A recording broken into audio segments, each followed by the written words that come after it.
Correction பண்றதுக்கு red இது blue இங்கை விட அந்த இடத்துல ரெட் இங்க் தான் அதிகமா இருக்கும் அப்படின்னு சொல்ற அளவுக்கு என்னோட பெர்ஃபார்மன்ஸ் இருக்கும். காலையில பேக் கொண்டு போய் வைப்பேன், அப்படியே எழுந்திரிச்சு வந்துருவியா அப்படின்னு கேட்பாரு. ஸோ அந்த அளவுக்கு என்னோட ஸ்டடீஸ் இருக்கும்.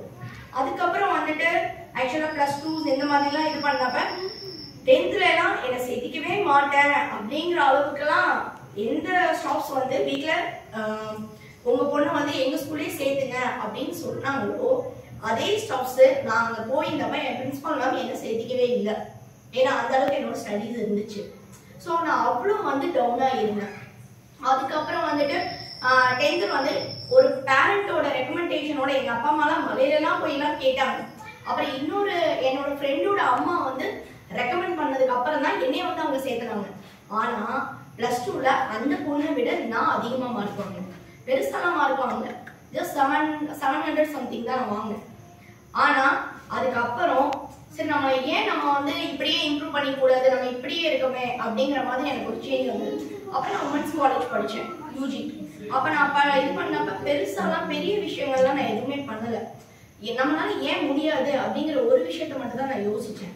அப்ப நான் வந்து படிக்கணும்னு நான் ஸ்டெப் எடுக்கல, ஏன் படிக்க முடியலங்கிறத நான் யோசிச்சேன். அதுக்கப்புறம் கொஞ்சம் கொஞ்சமா என்னை இம்ப்ரூவ் பண்ண ஆரம்பிச்சேன். அதுக்கப்புறம் MBAல ஜஸ்ட் 3 மார்க்ஸ்ல நான் கோல்டு மெடலிஸ்ட் மிஸ் பண்ணேன்.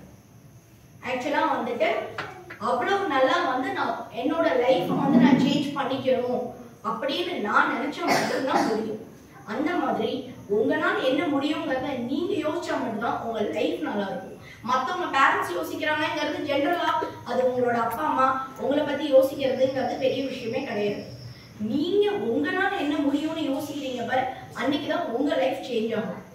அதை நீங்க யோசிக்கணும். நம்மளால எந்த ஒரு விஷயமே முடியாது அப்படிங்கிறது நம்மளால என்னைக்குமே கிடையவே கிடையாது.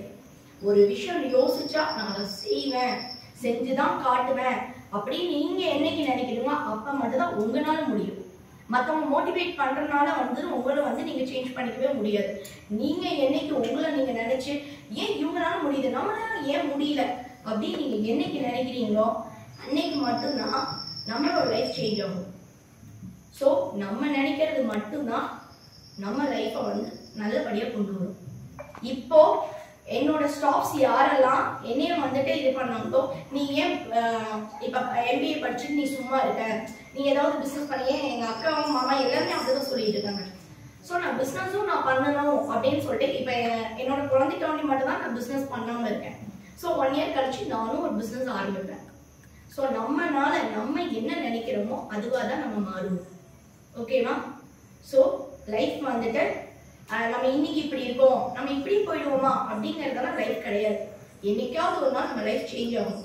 அதுக்கு நம்ம மோட்டிவேட் பண்ணிக்கணும், அவ்வளவுதான். அது பசங்களா இருந்தாலும் சரி, பொண்ணுங்களா இருந்தாலும் சரி, நம்மளால முடியாதுங்கிற எந்த ஒரு விஷயமே இல்லை. எல்லாருனாலும் முடியுங்கிறப்ப நம்மளால மட்டும் ஏன் முடியாம போகுது? சும்மா கல்லை விட்டு எரிஞ்சு பார்ப்போம். அது வந்தா நமக்கு தான் லக்கு, இல்லைன்னா கல்லு தானே லாஸ். அவ்வளவுதான். ஓகேவா?